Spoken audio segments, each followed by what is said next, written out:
Welcome back to Joy Recaps. Today I will show you a science fiction drama film from 2016 titled Arrival. Spoilers ahead. Watch out and take care. A woman's voice narrates as a stunning view from a lake house is seen, bemoaning memory and passing time.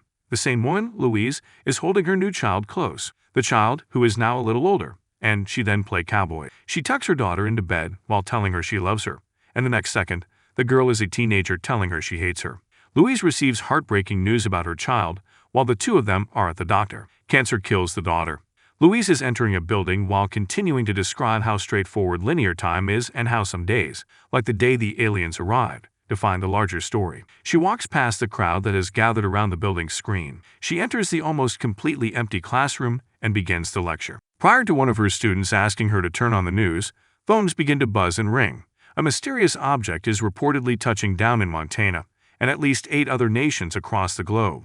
Louise ends the lecture when the alarm goes off in the classroom. Louise keeps listening to the news while driving, learning that there is now speculation that the origin of the 12 objects is extraterrestrial. She calls her mother on the phone as she gets home to her lakeside house. Concerned for her mother, Louise continues to watch the news. On TV, the objects can be seen dispersed throughout the globe, with no apparent connection between the places they have landed. Governmental organizations claim to have protocols in place for such situations, but Louise appears unconcerned and nods off in front of the TV.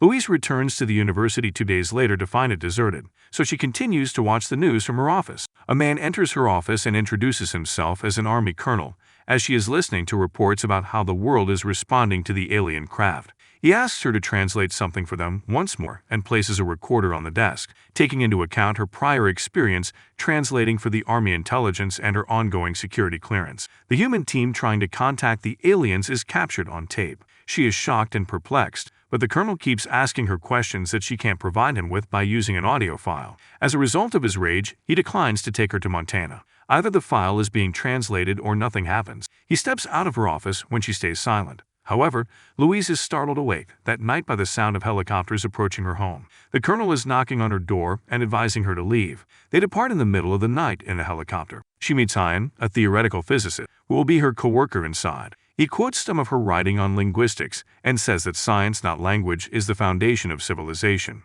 The helicopter is getting closer to Montana as daybreak approaches. Louise notices the enormous UFO in the distance when she looks out the windows. Her and Ian must follow certain procedures once they get to the army camp. Their phones are taken away, and they receive unique IDs as they travel to the hospital. The doctor administers a few tests and gives them a booster shot. They are then led into the center of the camp, where connections to the other 12 nations have been made. The Australian representative explains a situation involving gravity and airflow in the ship, stating that there is only 2 hours of air available once inside. After introducing them to their teams and outlining the mission's top priorities, the colonel enters and leads the 2 of them to their stations. After that, they are putting on hazmat suits and getting ready to board the ship. Louise appears to be feeling queasy as they get closer, and Ian is giddy. The military vehicles approach the enormous-looking ship below. An elevator is used to transport Ian, Louise, the colonel, and a few other people inside the ship.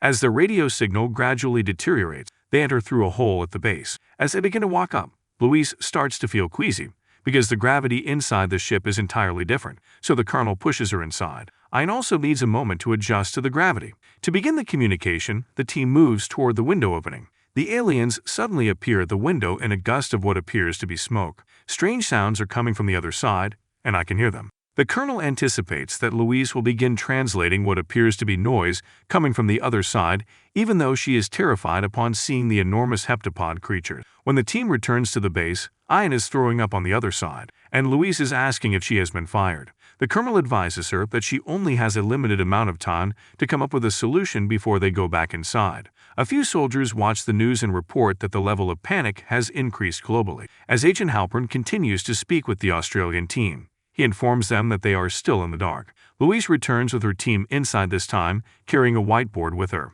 In the hopes that writing down the word human would make communication with the creatures easier, she approaches. The creatures suddenly vanish, and when they come back, they begin writing again in their native tongue. They first show her one symbol before displaying several more. Back at the camp, the colonel questions whether her new strategy will be quick enough. She persuades him by inventing a tale about the aboriginal. He responds by reminding her of what transpired to them during the Europeans' colonization of the continent. Additionally, He advises her to prepare a vocabulary list for the upcoming mission. Louise goes to the base's main communications area, where Ian is chatting with a coworker. She is informed by Agent Halpern that China has approached the aliens entirely differently than they have. When she meets the colonel, she gives him her list. She explains it to him by writing the most crucial question that he needs to have answered on the board after he is unimpressed by the list's brevity. To help them understand the response, Louise breaks down the question and what she needs to know about it. He instructs her to stick to her list and not add anything as the alarm goes off. When she writes down her name inside,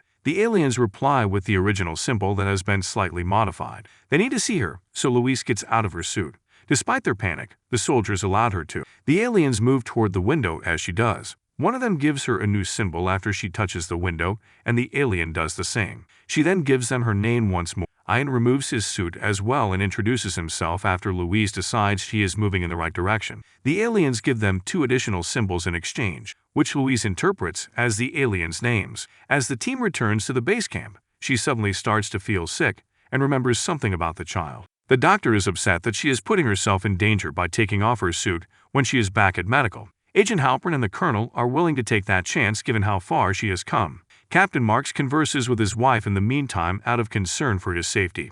When Louise starts remembering the child again as she works on her translation, she appears perplexed. This is what Louise, Ian, and the other experts have discovered after a few months of the beginning of the contact with the aliens. No waste, gas, radiation, sound, or light is emitted by the alien ships. Humans cannot detect any communication between the ships, if there is any. The reason the heptapods fell where they did is still a mystery to the expert. The only person making progress is Louise. She discovers that the alien statements and writings are unrelated. Because of this, their writing has no sense of forward or backward motion.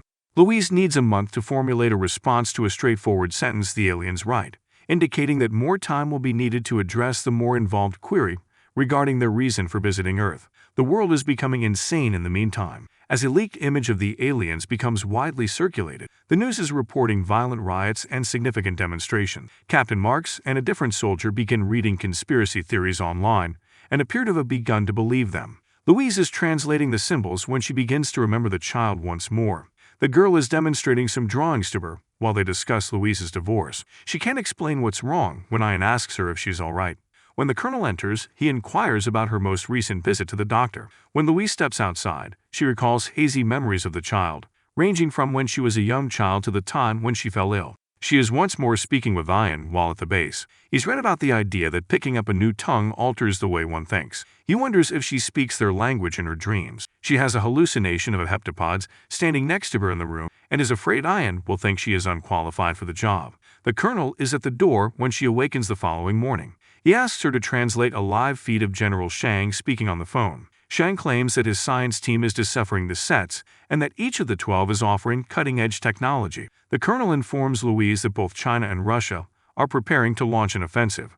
He then advises her to pose the crucial query to the alien. The team has returned to the ship with Louise and Ian. She tries to formulate a symbol and asks the question. An alien responds. Her translation, offer weapon, is eagerly anticipated by everyone. Back at the camp, Louise and Ian defend the aliens by claiming that they still don't fully understand the distinction between a weapon and a tool. She responds that she needs to speak with them once more and asks the colonel how he can understand their intentions. After the army has dispersed, Agent Halpern joins Ian and Louise and claims that he believes the aliens are dividing humanity and that history is full of instances where this has happened. When the alarm suddenly goes off, Louise and Ian are the only people left in the room. They proceed to the main communications room, where Agent Halpern announces that he has been given orders to follow China and Russia in going dark. He instructs Louise to learn the meaning of the most recent symbol, because he doesn't want the communication to end.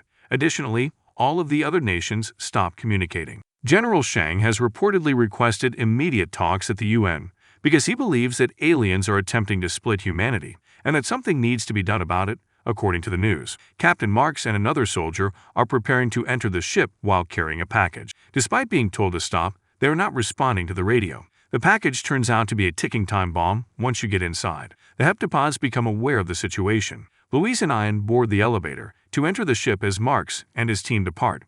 He tries to stop them, but is unsuccessful. As soon as they both enter the building, they begin speaking. When the colonel learns that Marks isn't responding, he sends security to the ship.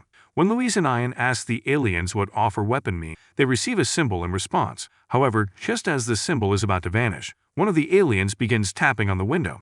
As security draws near the ship, Marks and the others get ready with their weapons to fend them off. Louise assumes the alien wants her to ride on the barrier because of the alien's tentacle placement there. As soon as she touches the barrier, memories of the child resurface in her mind. She learns how to write in the alien's language from them. One of the aliens escapes as the bomb is detonating rapidly, and the other continues to write. They notice gunfire outside the ship. The alien strikes the barrier as the bomb's timer counts down to 10 seconds, pushing Louise and Ian back. The alien had moved them to another area of the ship and closed a hatch between them and the bomb, saving them from the bomb's explosion. Louise suffers a concussion and awakens in the camp. Ian is also doing fine. She hears from the doctor what transpired. He informs her that they are getting ready to leave when she hears alarms outside. She enters as Ian and the colonel are reviewing the video from the most recent meeting aboard the ship and advises them against leaving. She believes that since the aliens are still here, they should explain what happened to them. Suddenly, an odd noise can be heard coming from outside. Everyone steps outside to observe the ship repositioning itself, but not yet departing. In a conversation with his superior, Agent Halpern is overheard saying that China is prepared to destroy their UFO and that they should be prepared for alien retaliation. Similarly, the news reported that Shang had given the aliens 24 hours to leave the country or face annihilation. It is believed that other nations are imitating China. Examining the last session's video are Louise and Ian. She sees her daughter in another vision asking about a technical term that she can't remember before waking up back in the base. With the data, Ian has achieved a breakthrough. According to his interpretation, only one of the 12 pieces is shown in the data. Both of them share details of a meeting they had with the FBI agent and the colonel, arguing that cooperation among the 12 nations is necessary to get the whole story.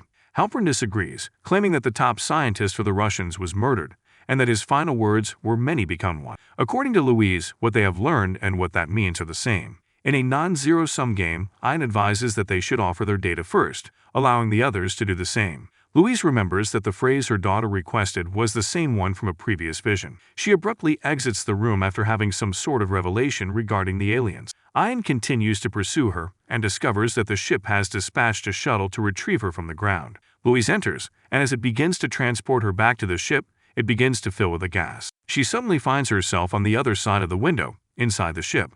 When she inquires about the other alien, one of the aliens approaches her, and they begin speaking with ease. She is informed that the other one is passing away. She apologizes and claims that she needs to do it to communicate with the other 12 sites. She once more asks what their goal is in this situation after receiving only the reply, "use weapon," which she doesn't understand. The alien informs her that they are here to assist us now, because they anticipate needing human assistance in 3,000 years. Images of her daughter return to her mind, as she wonders how they know the future. The alien explains more of the vision, her future, to her because she still doesn't understand. The alien declares, "weapon opens time," and then it takes off. Louise is dropped back to the ground by the ship, which then shifts course. She is greeted by Ian and the colonel, who inform her that they are leaving the camp and that other nations are following China's lead. She keeps seeing her daughter in the future, who keeps bringing up her father. Louise claims that she informed him of a future event connected to an incurable illness that he wasn't prepared to hear. Louise's father believes she made the incorrect decision. As the armies of the various nations prepare to engage them, all of the ships in the world begin to move. Louise is alternating between the present, where she is at the camp, and the future, where she is with her daughter. In the future, she opens the book she had written, and in the present, she's looking at the data from the aliens. The alien language is the subject of the book. She remembers it in the present and sees herself teaching it in the future. She realizes all of a sudden that she can read the data. She is aware of the weapon. She also informs the colonel that it is a gift. The alien tongue is a blessing. She says that once you truly master a language, you begin to think in their non-linear fashion. The colonel is unwilling to pay attention to it. She receives a second vision of what will occur in the upcoming 18 months. General Shang approaches Louise while she is at a global celebration. He's only there to meet her in person, that's all. By calling him on his personal line and influencing his thinking, she has accomplished something amazing. He shows Louise his private number after learning that she doesn't know it. She thinks back to it now and dashes off to call the general. Agent Halpern is informed that someone is calling China from the camp, using his personal phone in the meantime. He dispatches his men to track down the user. As she waits for the call to be established, Louise muses over what to say. Shane tells her what she said to him in the future, and while fleeing Halpern's men, she repeats it to him over the phone in the present. As she tries to reason with the general, they are all gathered around her. As she finishes speaking, Ian puts a barrier between them, telling her that she has it. Later in the present, the news reports on a press conference held under emergency conditions by General Shang, who had announced that China is withdrawing and will begin sharing all of its information with the other 12 countries. The global fleet of alien ships starts to leave the atmosphere. Her daughter's story starts to take shape after the aliens depart from Earth. Hannah is the result of Ian and Louise's relationship. Louise is left with the idea that Hannah lived a short life and died young. The puzzle of the future that she had been seeing comes together. Nevertheless, she makes the decision to give birth.